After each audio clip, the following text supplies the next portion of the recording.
What's going on, guys? In today's video, we're going to be teaching you how to select orders on Doordash, Uber Eats, and Grubhub in order to make the most amount of money while doing food delivery. So when I first started doing Doordash, I used to make like $19, $20 an hour. I think that was really good, but recently I've been making $30, $31, $32 an hour using these strategies. I want to share with you guys what to look for when selecting orders in order to make the same amount of money. So in tip number one, I'm going to be showing you how you can make your own stacked orders with Grubhub, Uber Eats, and Doordash. So the first step you need to do is find a hotspot similar to the one I'm about to show you. The main hotspot that I usually stay at is called Mayfair Town Center in Wilmington, North Carolina. In this area, I can make around $30 to $35 an hour, and I'm going to show you why.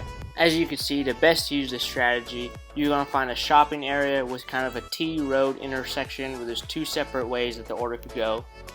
So this strategy is actually pretty simple. I wait until I get a DoorDash that's going, say, left or right. This one's going left. I then wait until I get an Uber Eats or Grubhub that's also in the same shopping area, also going in the same direction. And I pick them up at the same time, and I go ahead and I drop them off at the same time. If one's farther away than the other, I simply do the one that's shorter first, then proceed to the next drop off. Here's an example of me doing this in my latest video. Next we get hit with a massive quadruple stack order. That's right, 2 DoorDashes and 2 Uber Eats, all going in the same direction, all at once. That's the most amount of orders I've had in my car at once. Let's go knock it out.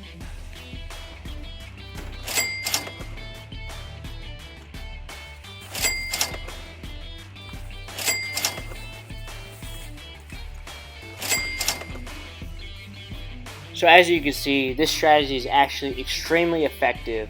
This is one thing you do not want to do, however, when running this strategy, is you do not want to have the drop off in 2 separate opposite directions, obviously, but this is a way you could probably get deactivated because it'll probably take too long in between orders, so avoid doing this. So the next tip is selecting a drop-off location. Selecting a drop-off location is one of the most important parts in having an efficient DoorDash session. So let's take a look at what defines a good drop-off. So you want your drop-off to be near and next to a hotspot, which means you can start accepting orders right away once you drop it off. What you do not want is a drop-off that's far and down a one-way road, which means you gotta drive all the way back to that hotspot once you drop it off. Driving all the way back is a waste of 8, 9, 10 minutes when you could just start taking orders right away if you do this correctly. The best case scenario is to just stay in your area at all times, but that's not always the case. Sometimes you get good orders going to other hotspots. You could accept those because once you get to the next hotspot, you could potentially get an order that brings you back to your main hotspot. By repeating this cycle, you could potentially never wait for orders during your shift. So in tip number 3, we're going to be showing you how you could tell how long an order is going to take and how you could use this to select and choose orders that you know will be quick. So one of the big ones, and it's simple and overlooked, is just knowing the restaurants around you. For example, Five Guys always starts the order whenever you get to the store, which is not good. You always want them to be done with the order when you get there.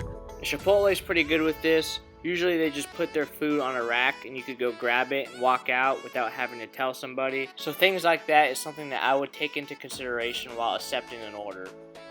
Another way that you could tell how long the order is going to take is the deliver by time, which is something you could see whenever an order pops up on your phone.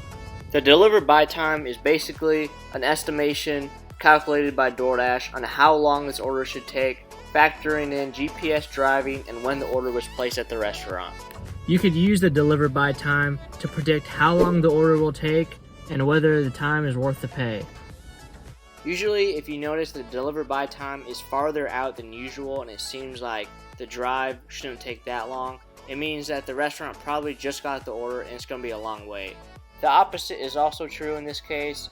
If it's closer than usual in the deliver by time, it probably means that somebody accepted the order, waited at the restaurant, decided to leave, unassigned it, and the order popped back up, which is a good thing for you because it's going to be a less wait. In tip number 4, we're going to be showing you how you could be able to tell if the order has an extra hidden tip or not. So taking a look at this DoorDash order right here, it had 8 items and ended up being a $14.50 order, which is much higher than what it showed. This is because more items means a higher subtotal, which overall equals a bigger tip. This isn't guaranteed, however. There are people who do not tip out there, but this is a general rule of thumb, and most of the time it will get you bigger tips by following this. Here's an example of a sandwich order where it's only one item. It's probably the one sandwich that he ordered. He's probably not going to throw a huge tip on it because his subtotal was probably around $12, $13. So don't expect an extra added tip on these orders.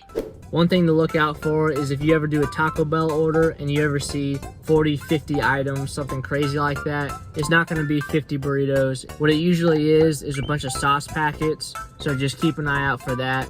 Don't be fooled by Taco Bell thinking you're about to do a $300 delivery. So tip number 5 is utilizing the dollar per minute ratio instead of just dollar per mile. I'm not saying that dollar per mile is not a bad ratio to use, but there is something else you should take into consideration, which is time. If you take a look at these two orders on the screen right now, you're able to see that one is $5.25 a mile and one is $2.77 per mile. But I would earn more by doing the order that is less dollar per mile in this case, because I know I could get it done in 30 minutes, and $16.93 times 2 is $33.86. While on the other hand, this order I could do in 20 minutes, multiply that by 3, that's a $15.75 hourly average. Like I said, dollar per mile is still important, but it's not everything. Don't forget about the third factor, which is time. And tip number 6 is dash your way home at the end of every shift. And what that means, if I'm 15 minutes away from my house, and I know it's towards the end of my shift, I'm going to start taking orders that bring me back to my house and not orders that bring me away from my house, because you don't want to have a long drive at the end of your shift. Try to have your final order drop off be around 3 to 4 minutes away from your house so you could just go on home right afterwards. So tip number 7 is something that you need to be multi-apping for, and it is start accepting orders 3 to 4 minutes prior to your current drop off while you're multi-apping. What that means, if I'm 3 to 4 minutes away from dropping off a DoorDash, I'm going to turn on my Uber Eats and my Grubhub so I can start accepting orders while I'm driving, so I have an order lined up right when I drop that order off, and I'm not wasting any time waiting around for orders, sitting in my car, declining orders. So tip number 8 I have for you guys is to get on Instacart and accept more Instacart batches to decrease the total amount of miles that you drive and the total amount of gas that you spend. As you can see in this order shown on the screen, I did this order for $44.27 for 8 miles, which is $5.59 per mile, which is something you're not going to see on DoorDash, Grubhub, or Uber Eats. So tip number 9 is unassign an order if you get a better one. It's okay to do this as long as you know your app's deactivation rates. I'm about to show it on the screen right now. So in DoorDash, as long as you stay above 80% completion rate, you could cancel and unassign orders as much as you would like. And for Instacart, as long as you don't go above 15% cancellation rate, which pretty much is an 85% completion rate, you could do the same thing, cancel batches. I'm not sure what it is for Grubhub and Uber Eats, and if you know, please leave a comment in the comment section below. So I hope you guys learned something from that video. Hopefully you could use these 9 tips to increase how much you make while doing food delivery. I know using these strategies has increased my hourly pay from $20 to $30 an hour. So if you enjoyed the video, please subscribe and give the video a like. That's it for this video. We'll see you in the next one. At the stop sign, turn right onto that street. Then the destination is on your left.